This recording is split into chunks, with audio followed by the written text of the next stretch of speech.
Hello friends, মাই gardening life চ্যানেলে আপনাদের সবাইকে স্বাগত। বন্ধুরা, আজকে আমি আমার ভিডিওতে যে বিষয় নিয়ে আলোচনা করব সেটি হচ্ছে এই গরমে পার্পেল হার্ট প্ল্যান্টের পরিচর্যা আমরা কিভাবে করব। এগুলো হচ্ছে purple heart plant. Purple heart খুব সুন্দর এবং সহজ একটা গাছ। এই গাছ আপনারা যে কেউ লাগাতে পারেন। এই গাছের পাতাগুলো বেগুনি ও সবুজ মিক্স কালারের হয়। এই গাছের পাতার উপরে দেখুন খুব ছোট্ট ছোট্ট রোমের মতো থাকে। এই গাছের ফেব্রুয়ারি মার্চ মাসের দিকে ছোট্ট ছোট্ট 3 পাপড়ি বিশিষ্ট সাদা, বেগুনি ও গোলাপি কালারের ফুল ফোটে। এই গাছের কাণ্ডগুলি খুব নরম হয়, একটু চাপ দিলেই ডালগুলো ভেঙে যায়। কাণ্ডগুলো নরম হলেও এই গাছ কিন্তু খুব সহজেই মারা যায় না। এই গাছ খুব হার্ডি গাছ। এই গাছে সেই রকম কোনো পরিচর্যা লাগে না বললেই চলে। এই গাছে কোনো রকম পেস্টিসাইড, ফাঞ্জিসাইড এগুলো কোনো কিছুরই প্রয়োজন পড়ে না। অন্যান্য গাছে যেমন আমরা প্রত্যেক মাসে খাবার দিয়ে থাকি, এই গাছে প্রত্যেক মাসে খাবার না দিলেও চলে। 6 মাসে একবার যদি আপনারা খাবার দেন তাহলেই হয়ে যাবে। 6 মাস পর একবার কিছুটা পরিমাণ ভার্মি কম্পোস্ট অথবা পুরনো গোবর সার যদি মাটির গোড়াটা একটু খুঁজে নিয়ে দিয়ে দেওয়া হয় তাহলেই যথেষ্ট। এছাড়া এই গাছের আর কোনো রকম খাবারের প্রয়োজন হয় না। গ্রীষ্মে যদি আপনারা গাছের মাটিতে কোনো খাবার দিতে চান তাহলে লিকুইড ঠান্ডা খাবার গাছের মাটিতে দিতে পারেন। তবে সরিষার খোল পচানো তরল সার এই গরমে না দেওয়াই ভালো। এই সময় পারলে কম্পোস্টটি দিতে পারেন।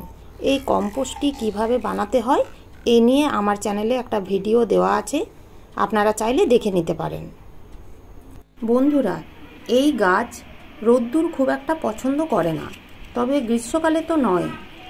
পার্পেল হার্ট প্ল্যান্টের কালার যদি এইরকম পার্পেল রাখতে চান তাহলে এই গ্রীষ্মকালে রোদ্রে একেবারেই রাখা যাবে না। এই গাছগুলোকে আপনারা কোনো ছায়াযুক্ত স্থানে কিংবা শেড এরিয়ায় রাখবেন, তা না হলে গাছের পাতাগুলো একেবারে ফ্যাকাশে বর্ণের হয়ে যাবে। এই গাছ যদি এই গ্রীষ্মকালে রোদ্রে রাখা হয় তাহলে গাছের অবস্থা ঠিক এই রকম হয়ে যাবে।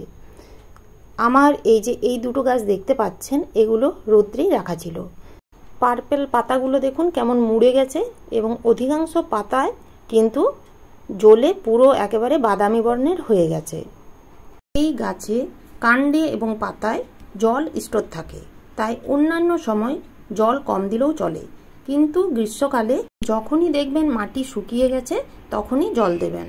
প্রয়োজনে 2 বেলাও জল দিতে হতে পারে, তাই জলটা আপনারা বুঝে বুঝে দেবেন। যে কোনো সময়েই আপনারা এই পার্পেল হার্ট প্ল্যান্টের ডাল থেকে খুব সহজেই চারা তৈরি করতে পারবেন।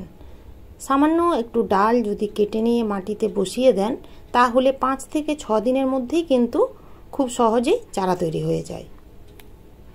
এইভাবে দেখুন আমি কয়েকটি কাটিং লাগিয়ে হ্যাঙ্গিং বাস্কেটে এইভাবেই গ্রো করেছি। এই গাছ আপনারা যে কোনো পটে কিংবা হ্যাঙ্গিং বাস্কেটেও গ্রো করতে পারেন। এখানে আমি কি কি ইনডোর প্ল্যান্ট লাগিয়েছি চলুন একটু দেখিয়ে দিই। এদিকে দেখুন ক্রোটন প্ল্যান্ট, এটা হচ্ছে ডামকেন। তারপরে এখানে দেখুন পার্পেল হার্ট প্ল্যান্টের পাশেই আছে স্নেক প্ল্যান্ট। এরপরে যে গাছটি এটা হচ্ছে সং অফ ইন্ডিয়া, এটাও সং অফ ইন্ডিয়ার আর একটা ভ্যারাইটি। এই দিকেও আরও অনেক কিছু গাছ লাগানো আছে। বন্ধুরা, আজ এইটুকুই। ভিডিওটা ভালো লাগলে অবশ্যই একটা লাইক এবং সাবস্ক্রাইব করে পাশে থাকা বেল আইকনটা প্রেস করে দেবেন। আপনারা সবাই ভালো থাকবেন, সুস্থ থাকবেন। ধন্যবাদ।